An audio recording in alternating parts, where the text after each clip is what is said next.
우리의 찬양 가운데 함께 하신 하나님, 그 하나님을 높여드립니다. 이미 이곳에 가득한 주의 임재를 찬양합니다. 하나님, 우리를 통해 영광 받아주시고 우리의 예배를 통해 하나님의 크신 역사를 보게 하여 주시옵소서. 이 시간 겸손히 하나님의 말씀을 대합니다. 그 말씀 나를 살리는 말씀 되게 하여 주시옵소서. 그 말씀 우리의 가정과 우리의 삶의 자리를 회복해야 하는 말씀 되게 하여 주시옵소서. 심기어지는 모든 자리마다 열매 맺히고 뿌리 내릴 뿐만 아니라 퍼져나가 번성되게 하여 주시옵소서. 오늘도 하나님만이 우리의 예배의 주인이 되어 주실 줄 확실히 믿으며 예수님 이름으로 기도드립니다. 아멘. 편하게 자리에 앉겠습니다. 오늘 하나님께서 우리에게 주시는 말씀은 요한복음 14장 1절, 요한복음 14장 1절의 말씀입니다. 한 절 말씀인데 오늘은 다 함께 이 말씀을 같이 읽어보려고 합니다. 우리 다 같이 함께 읽겠습니다. 너희는 마음에 근심하지 말라. 하나님을 믿으니 또 나를 믿으라. 아멘. 오늘의 본문은 제자들이 예수님과 마지막 만찬의 시간을 가지면서 예수님과 함께 나누었던 말씀 중에 한 부분입니다. 예수님이 잡히시기 전날 밤 함께 제자들과 식탁을 마주하시고 또 제자들의 발을 씻기시면서 본인이 고난 당하셔야 될 것들, 그리고 잡히실 것과 십자가에 죽으셔야 할 사실을 알리십니다. 베드로가 본인의 열정에 앞서서 주를 위해 목숨까지도 바치겠습니다 라고 이야기할 때, 네가 닭 울기 전에 나를 3번 부인할 것이다 라고 말씀했던 그 말씀 이후에 낙심하는 제자들을 향하여서 하신 말씀이 오늘 본문의 말씀의 시작입니다. 제자들의 입장에서 보면 참 답답할 노릇이에요. 인생을 다 걸고 모든 것을 다 포기하고 예수님 따랐건만 마지막은 예수님이 돌아가시는 걸로 끝나는 거잖아요. 이제 군중들이 막 따라오기 시작하였고 예수님을 따르는 추종자들도 생겨났는데 여기서 스탑하고 내가 이제 죽어야 한다, 내가 잡혀야 한다, 내가 고난당해야 한다라는 이 사실이 제자들에게는 도무지 받아들여지지가 않는 거예요. 오늘 본문에 마음에 근심하다라고 되어져 있는데 여기 근심하다라는 단어가 타라소이예요. 원래 그 의미는 마음이 뒤흔들리다, 혼란에 빠지다라고 하는 의미예요. 정확하죠. 제자들의 마음이 혼란한 거예요. 흔들리기 시작한 것입니다. 내가 지금껏 무엇을 위해 살아왔는가? 나는 예수님이 만약 안 계시다는 저 말이 사실이라면 어떻게 살아가야 하는가? 이제부터 나는 누구를 의지해야 하는가? 난 누구를 따라야 하는가? 그 마음에 적지 않은 소동이 일어나고 있는 것입니다. 어쩌면 이것이 제자들이 그동안 삶에서 경험했던 첫 번째 위기일 수 있어요. 생각해 봅시다.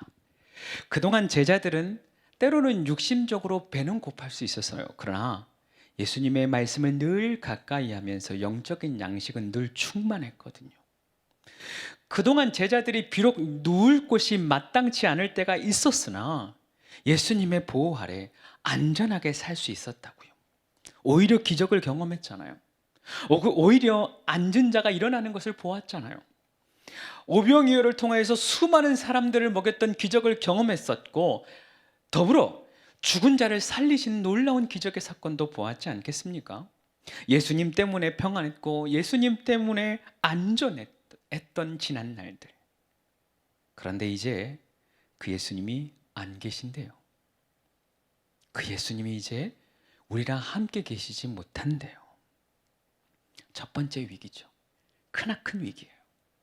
이때 예수님이 무엇라 말씀하시냐라는 거예요. 우리도 마찬가지입니다. 지난날 우리는 말씀의 풍요로움 가운데, 은혜의 풍요로움 가운데 살아왔었어요. 교회와 목장의 보호 아래 살고 있었거든요. 하나님을 인격적으로 만났고 수많은 기적과 이정을 경험하며 살아왔더랬습니다. 그러나 지금 하나님 안 계시는 것 같은 상황이 계속해서 일어나는 거예요. 코로나의 일상이 계속 지속되는 것 같아요. 끝날 것 같은데 또 이어지고, 끝났다 싶은데 더 커지는 일들이 우리의 마음을 뒤흔들고 있는 것입니다. 오늘은 계속해서 그 위기의 시대, 우리는 어떻게 살아야 하는가라는 질문 앞에 예수님은 우리에게 무엇이라 말씀하는지 그 말씀 바라보며 함께 은혜를 나누려고 합니다. 첫 번째, 오늘 예수님은 우리를 향하여서 너희는 마음에 근심하지 말라라고 말씀하십니다. 너희는 마음에 근심하지 말라. 너무도 많이 들었고 우리도 익히 해요. 그런데 이게 너무 어려워요. 저도 근심하고 염려하고 걱정하는 분들 많이 만나고 신방하지만 제일 먼저 나오는 말은 너무 염려하지 맙시다. 너무 걱정하지 맙시다. 그 이야기해요. 그런데 그것이 얼마나 어려운 일인지 저도 알아요. 근심을 떨쳐내고 싶은 건 누구라도 그렇게 하고 싶지만 잘 되지 않거든요. 걱정의 올무에서 벗어나고 싶지요. 그런데 마음과 같지는 않더라라고 하는 거예요. 그런데 오늘 주님 우리에게 마음에 근심하지 말라 또 다시 말씀하십니다. 무슨 의미일까요? 여기 마음에 근심하지 말라라고 하는 말씀 안에는 예수님의 두 가지 큰 의미가 있어요. 첫 번째 의미는 우리 주님이 우리 마음에 관심을 가지고 계시다라는 거예요. 그냥 근심하지 말라라고 하지 않고 너희의 마음에 근심하지 말라. 그 마음 너무 흔들리지 말아라. 그 마음 너무 속상해하지 말아라. 그 마음에 너무 혼란스러워하지 말아라 라고 말씀하고 있습니다. 우리 마음에 관심이 있으신 하나님이에요. 참 신비하게도 신약 성경에 이 마음이라는 단어가 카르디아인데 그 원어적인 의미가 내 몸의 중심, 우리 육체의 생명의 중심을 의미해요. 마치 구약 성경에 무릇 지킬 만한 것 중에 그 마음을 지키라, 더욱 마음 지키라 라고 하셨는데 그 이유가 생명의 근원이 마음에 있기 때문이다 라고 하신 그 말씀, 그 단어와 같은 의미인 거예요. 하나님은 우리 마음에 생명의 근원이 있음을 알리고 계십니다. 죽음의 수용소에서라는 책의 저자 빅터 플랭클 박사는 실제로 아우슈비츠 수용소에서 그 참혹한 시련을 견디어내고 살아남았던 사람들 중에 한 사람이에요. 그의 책을 통해서 계속해서 우리에게 던지는 메시지, 가장 중요한 메시지 한 가지는 사람을 죽음에 이르게 하는 것이 환경이 아니다라고 하는 겁니다. 사람을 죽음으로 이르는 것이 극심한 고문이나 극심한 가난이나 극심한 환경 때문이 아니라 마음속에 있었던 그 막연한 희망이 사라질 때 절망이 생기고 그 절망함이 우리의 마음을 죽이는 것뿐만 아니라 우리의 육체를 죽여가더라라고 하는 거예요. 반면에 그 마음에 확실한 희망, 삶의 목적과 삶의 분명한 이유가 있는 사람은 그 어떤 환경에 다가와도 넘어지지 않더라, 이기더라, 승리해내더라, 견디어내더라 라고 하는 것이죠. 기억하십시오. 우리의 마음은 환경 때문에 죽어가는 것이 아니라 절망 때문에 죽어가는 것입니다. 그래서 주님은 우리의 마음에 관심이 참 많으세요. 하나님이 우리의 중심을 보시는 것은 또한 여기에 이유가 있는 것입니다.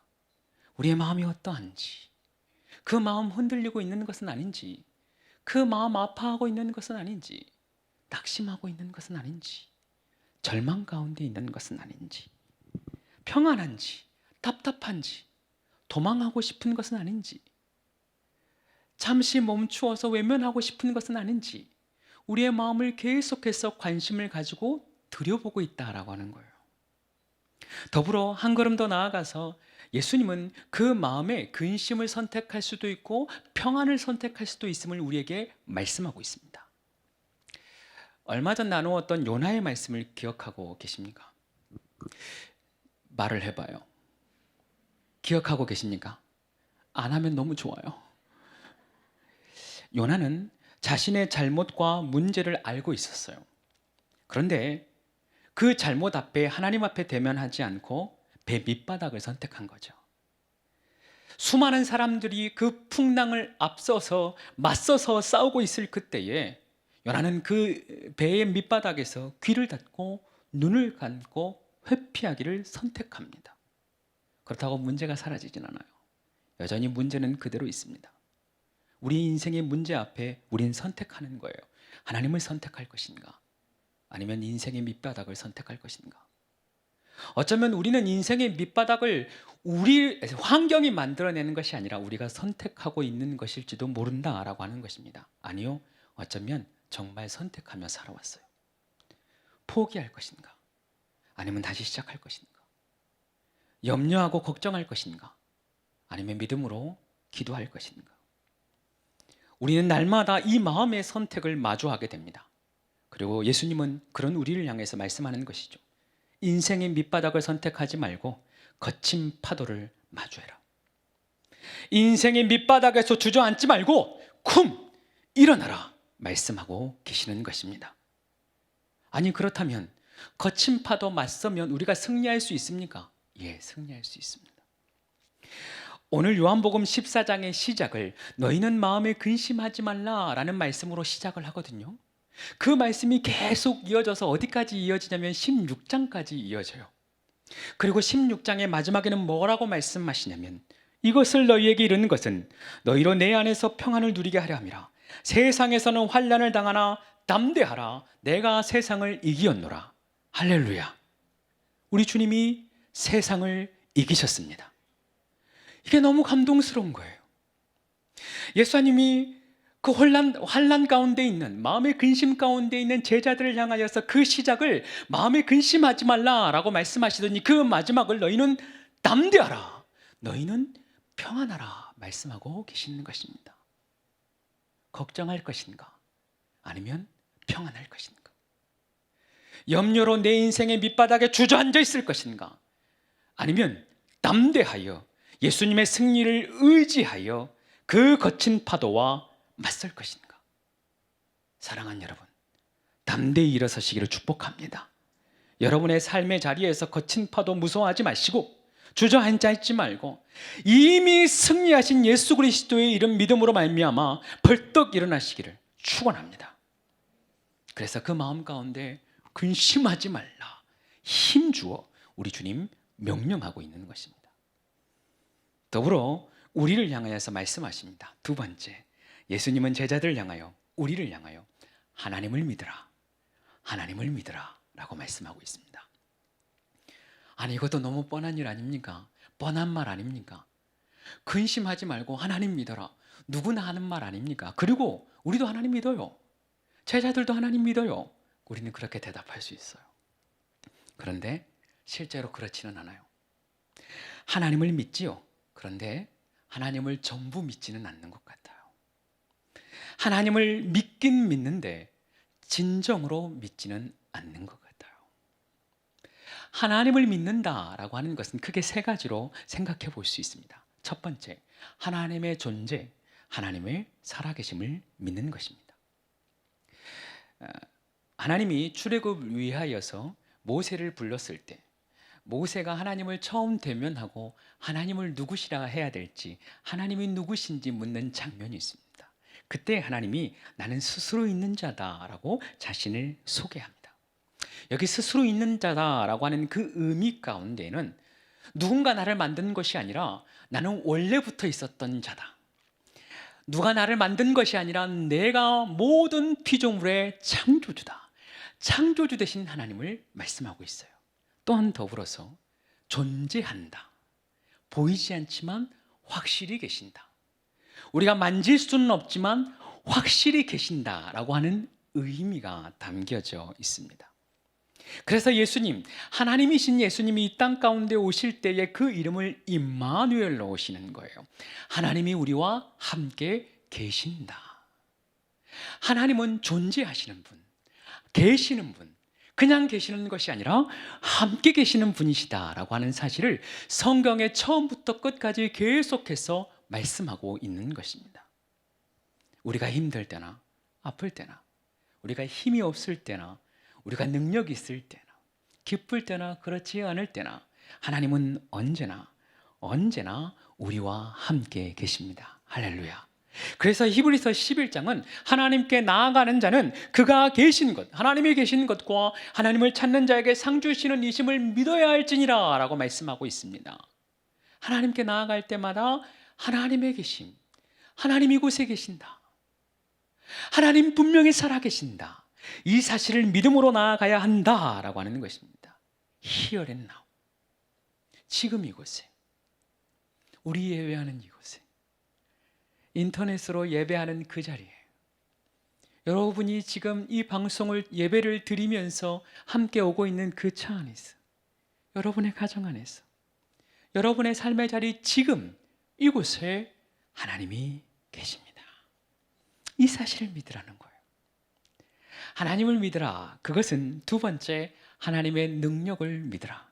하나님의 전능하심을 믿으라 라고 하는 것입니다. 하나님 전능하세요. 이 말이 또 너무 식상해졌어요.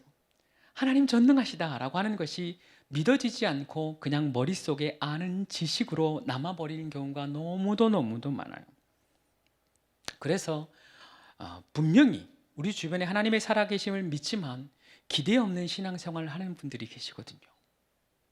하나님의 살아계심을 믿지만 능력 없는 신앙생활을 하시는 분들도 꽤 많아요. 이것은 하나님을 믿지만 부분적으로 믿기 때문에 일어나는 일이에요.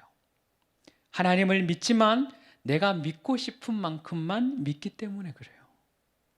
하나님을 믿긴 믿는데 하나님을 있는 그대로 믿는 것이 아니라, 하나님의 크기만큼 믿는 것이 아니라 내 믿음의 크기만큼 믿기 때문에 일어나는 일이에요. 하나님은 너무 크신데 내 믿음이 종직이 압니까 여러분? 너무 작은 거예요. 히브리서 11장에는 믿음으로 말미암아 그 믿음의 역사를 이루어갔던 수많은 사람들의 기록이 기록되어져 있습니다. 믿음으로 노아는 한 번도 경험해 보지 못한 홍수를 준비하여 한 번도 보지 못한 방주를 만들어냅니다. 믿음으로 아브라함은 본인이 비록 어디인지 알지 못하나 장래받을 그 땅을 향하여서 한 걸음 한 걸음 나아갑니다. 많은 믿음의 사람들이 믿음으로 나라를 이기기도 했고, 믿음으로 사자들의 입을 막기도 했고, 불의 세력을 멸하기도 했습니다. 이와 같이 하나님을 향한 믿음은 기적을 낳습니다. 할렐루야. 하나님을 향한 믿음은 경험하지 못한 놀라운 역사를 경험하게 합니다. 하나님의 능력은 언제나 내 믿음을 뛰어넘습니다. 그렇기 때문에 내 믿음에 제한을 둬서는 안 돼요. 그렇기 때문에 내 믿음의 지경을 항상 넓혀달라 기도할 필요가 있는 것입니다. 하나님의 전능하신 그 말씀은 지금도 능력 있어서 여전히 우리의 기도 가운데 역사하시는 줄로 믿습니다. 천지를 창조하신 그 하나님의 말씀은 여전히 능력 있어서 그 말씀 붙들고 기도하는 모든 자들에게 그 능력이 실제화될 줄 믿습니다. 하나님의 살아계신 말씀, 그 능력의 말씀은 성경 가운데 가두어져 있는 것이 아니라 지금도 우리의 삶 가운데서 역사하는 믿음의 말씀이 되는 줄로 믿습니다. 이것을 믿으라, 이것을 믿으라 라고 우리 주님 우리에게 도전하고 있는 것입니다. 세 번째, 하나님을 믿는다라고 하는 것은 너무도 중요한데 그분의 선하심을 믿는 것입니다. 그분의 선하심을 믿는 것입니다. 우리가 절대 놓치지 말아야 할 진리예요. 하나님은 우리의 좋은 아버지가 되십니다. 선한 아버지가 되십니다. 그 아버지 되신 하나님이 우리를 향하여 계획을 가지고 계시는데 그 계획은 항상 선합니다. 그 계획은 항상 좋은 것입니다. 세상을 살아가다 보면, 인생을 살아가다 보면 이게 안 믿어져요. 안 믿어져요. 아니, 알기는 알겠는데 자꾸 넘어져요. 하나님 자꾸만 내 기도 안 들으시는 것만 같고, 하나님 나만 괴롭히시는 것 같아요. 하나님 내 편이 아니신 것 같아요. 합력하여 선을 이루신다 말씀하시는데 도무지 언제 그 선이 이루어지는지 알 수가 없어요. 그래서 성경은 계속 이야기하고 있는 겁니다. 우리에게 말씀하고 있는 겁니다. 하나님을 사랑하는 자, 곧 그 뜻대로 부르심을 입은 자들에게는 모든 것이 합력하여 선을 이룬다. 모든 것이 합력하여 선을 이룬다. 하나님은 우리에게 말씀하고 있습니다. 하나님이 우리의 머리털 하나하나까지 세신대요. 그래서 위임 목사님 말씀을 빌어 설명하자면 위임 목사님이 하나님을 몹시 편하게 해드린답니다. 머리카락이 자꾸 빠지셔가지고. 근데 그게 중요한 것이 아니라 우리의 작은 것, 우리의 사소한 것까지도 하나님이 관심을 가지고 계신다라고 하는 것이죠. 이만큼 사랑하시는 거예요. 우리를 고아와 같이 내버려 두지 않으신답니다. 상한 갈대도 꺾지 않고요, 꺼져가는 등불이라 하여서 끄지 않는답니다. 죄인된 우리를 향하여서 하나밖에 없는 아들 내어주시며 우리를 사랑한다, 우리를 사랑한다, 우리를 끝까지 사랑한다 말씀하십니다. 이만큼 우리 하나님이 선하십니다. 이 변치 않는 사랑을 믿어라. 이 변치 않는 선하심을 믿어라. 이 변치 않은 선하심을 신뢰하라. 우리에게 말씀하고 있는 것입니다. 방금 언급하였던 히브리서 11장 말씀에 우리가 그 앞에 부분에는 너무너무 좋아해요. 왜냐하면 다 이기거든. 믿음으로 다 이겨내거든요. 그런데 그 11장의 중반부 그리고 후반부에는 믿음으로 고난을 이겨낸 말씀들이 기록됩니다. 제가 그 말씀 읽어드리려고 합니다. 히브리서 11장 35절 중반부부터는 이렇게 기록되어져 있습니다. 또 어떤 이들은 더 좋은 부활을 얻고자 하여 심한 고문을 받되 구차히 풀려나기를 원하지 아니하였으며, 또는 어떤 이들은 조롱과 채찍질뿐만 아니라 결박과 오래 갇히는 시련도 받았으며, 돌로 치는 것과 톱으로 켜는 것과 시험과 칼로 죽임을 당하고 양과 염소의 가죽을 입고 유리하여 궁핍과 환난과 학대를 받았으니, 그리고 38절, 이런 사람은 세상이 능히 감당하지 못하느니라. 믿음으로 고난을 이겨낸 사람들, 믿음으로 연단을 이겨낸 사람들, 이러한 사람은 세상이 능히 감당하지 못하느니라. 이러한 사람들 되어 가시기를 축원합니다. 하나님을 믿는다는 것은 하나님의 살아계심을 믿으며 하나님이 분명히 이마저도 합력하여 선을 이루심을 믿으며 믿음의 걸음을 걸어가는 사람들입니다. 그렇게 생각해 보니까 노아는 조롱받으며 세상의 사람들의 손가락질을 받으며 방주를 만들어간 시간이 120년이에요. 안 놀래면 힘들어져. 설교하기가 힘들어져. 방주를 만들었던 그 믿음의 연단의 시간 120년입니다. 하루를 쉬지 않고 하루를 거르지 않고 120년을 연단받으며 살아갑니다. 아브라함은 큰 민족을 이루겠다, 너와 내 자손이 하늘의 별과 땅의 모래와 같이 많을 것이라 이야기했지만, 그 말씀 얻었지만 아들 하나, 이삭 하나 얻는 데까지 25년 걸렸어요.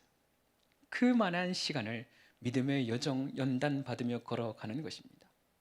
출애굽하여 믿음의 땅 얻었던 그 시간 무려 40년 걸렸어요. 지금의 코로나의 시간이 한 달, 두 달, 석 달, 넉 달 지나가고 있지만 이것이 길다 하지는 못할 것 같아요. 더 길어질 수 있어요. 그러나 이것이 우리의 믿음을 흔들리게 해서는 안 됩니다. 기억하십시오. 이마저도 하나님이 합력하여 선을 이루십니다. 이마저도 하나님이 합력하여 선을 이루실 줄 믿습니다. 말씀을 정리하겠습니다. 우리에게 하나님 말씀하십니다. 근심하지 말라. 너희 마음을 환난 가운데 두지 말아라.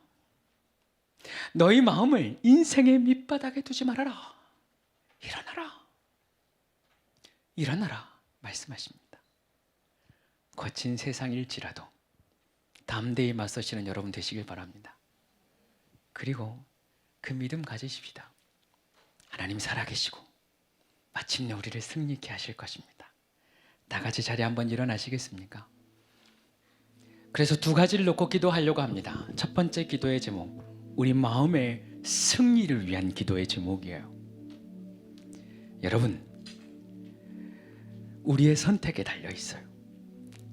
밑바닥에 머물러 있을 것인가, 담대히 맞서 설 것인가? 예수님께서 세상을 이겼음을 확실히 믿고 담대히 설 것인가? 아니면 무기력히 저 인생의 밑바닥에 내려갈 것인가? 예수님은 우리에게 도전하고 계십니다. 거기 있지 말고 일어나라. 거기 있지 말고 일어나라. 흔들리지 말고 평안하라. 흔들리지 말고 담대하라 말씀하십니다. 여러분의 마음의 자리는 어디에 있습니까? 여러분의 지금 마음의 자리는 어디에 있습니까? 행여나 그 밑바닥에 있다면 일어나십시오. 행여나 그 밑바닥에 있다면 담대히 일어나 세상과 맞서십시오. 그래서 첫 번째 기도할 때, 하나님, 내 마음의 힘과 용기를 더하여 주시옵소서. 내게 예수 그리스도의 승리를 통하여 담대한 마음 더하여 주시옵소서. 그 자리에 머물러 있지 않게 하시고 일어날 힘을 더하여 주시옵소서. 인생의 밑바닥에 머물러 있지 아니하고 담대히 세상의 풍랑에 맞서는 우리 모두가 되게 하여 주시옵소서. 우리 주여 한번 크게 외치고 함께 기도하길 원합니다. 주여,